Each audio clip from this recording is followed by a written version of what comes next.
Հիմարն ու կեչին, ռուսական ժողովրդական հեքիաթ։ Ինչ-որ մի երկրում, ինչ-որ մի թագավորությունում մի ծեր մարդ կար, 3 տղա ուներ, 2-ը խելոք, երրորդը հիմար։ Ծերուկը, որ մեռավ, տղաները վիճակ գցեցին ու եղած-չեղածը բաժանեցին։ Հարստության մեծ մասն անցավ խելոքներին, իսկ հիմարին մնաց մի ես, էն էլ հալից ընկած։ Տոնավաճառի ժամանակը եկավ, խելոք եղբայրները հավաքվեցին, որ գնան առևտրի։ Հիմարը տեսավ ու ասավ. «Ախպերներ, ես էլ իմ եզը տանեմ ծախեմ»։ Պարանը կապեց եզան պոզին ու տարավ քաղաք։ Ճամփան անտառով էր անցնում, իսկ անտառում մի չոր կեչի կար։ Քամին փչում էր, կեչին ճռռում էր։ «Կեչին ինչու է ճռռում», մտածեց հիմարը։ «Հո իմ եզը չի ուզում»։ «Դե», ասավ, «որ ուզում ես առնես, առ, ես դեմ չեմ, եզան գինը 20 մանեթից պակաս չի լինի, դե փողերը հանիր»։ Կեչին ձեն չի հանում, միայն ճռռում է, իսկ հիմարին թվում է, թե եզը պարտքով է ուզում։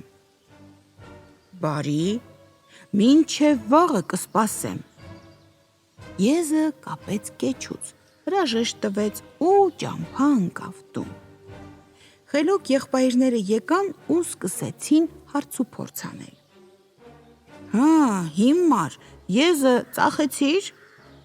«Ծախեցի»։ «Թանկ թե էժան»։ «20 մանեթով»։ «Բա փողերն ուր են»։ «Փողը դեռ չեմ առել, ասել է վաղը կգաս»։ Հաջորդ օրը հիմարը վեր կացավ, հագավ, կապավ, գնաց փողի ետևից։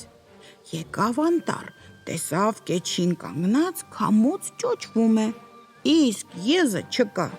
Գիշերը գայլերը կերել են։ «Դե, երկրացի, փողերը տուր, ինքդ ես ասել, որ էսօր տալու ես»։ Քամին փչեց, ծառը ճռռաց,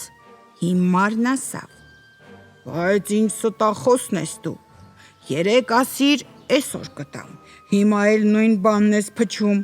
Դե լավ, մի օր էլ կսպասեմ, բայց ավել չեմ կարող, փողն ինձ էլ է պետք»։ Եկավ տուն,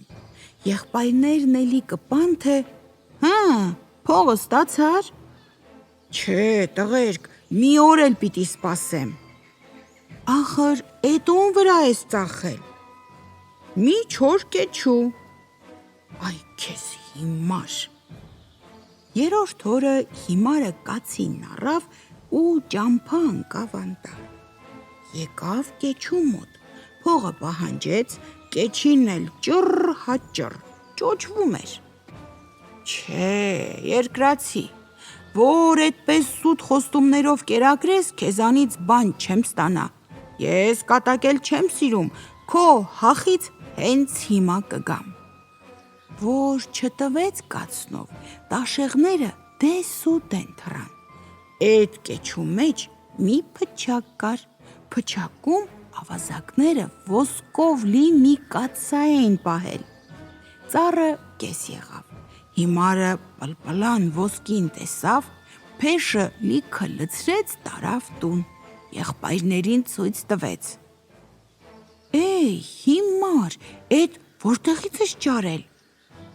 Երկրացին եզան փողը տվեց, բայց դեռ լրիվ չէ, կեսը դեռ տուն չեմ բերել, եղբայրներ, գնանք մնացածն էլ բերենք։ Գնացին անտառ, փողը վերցրին, բերին տուն, ճամփին խելոք եղբայրներն ասին. «Տես հա հիմար, մարդու չասես, որ էդքան ոսկի ունենք»։ «Չէ հա, չեմ ասի»։ Հանկարծ դեմ հանդիման ելավ տիրացուն։ «Տղերք, էդ ինչ եք անտառից կրում»։ Խելոքները թե «Հեչ, սունկ է»։ Իսկ հիմարն ուղղեց. «Սուտ են ասում, հող ենք տանում, տես»։ Տիրացուն ախարեց, իրեն գցեց ոսկու վրա ու սկսեց բռերով գրպանը խոթել։ Հիմարը կատաղեց, կացով տվեց, տիրացուին սպանեց։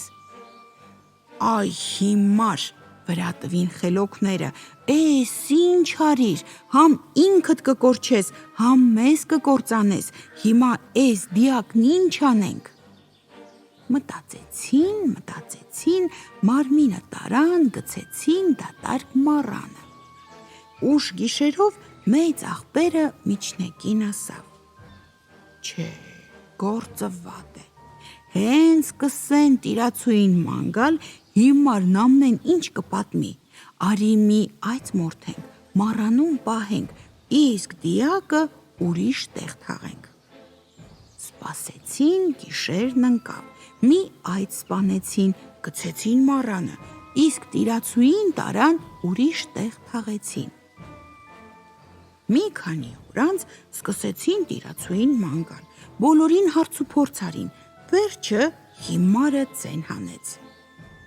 Ձեր ինչին է պետք, ես դրան վերջերս կացնով սպանեցի, աղբերտինքս էլ տարան մառանը։ Կպան հիմարից, թե տար տեղը ցույց տուր։ Հիմարը մտավ մառանը, այծի գլուխը հանեց ու հարցրեց. Ձեր տիրացուն սևուկ էր։ Սև էր։ Միրուքով էր։ Հա, միրուքով էր։ Պոզեր ուներ։ Ինչ պոզեր, այ հիմար։ Դե տեսեք, հրես։ Ու գլուխը դուրս հանեց։ Մարդիկ տեսան այծ է, թքեցին ու ցրվեցին տները։ Էս ձեզ դաս, հեքիաթի վերջը, ինձ էլ մի թաս, մեղրը մեջը։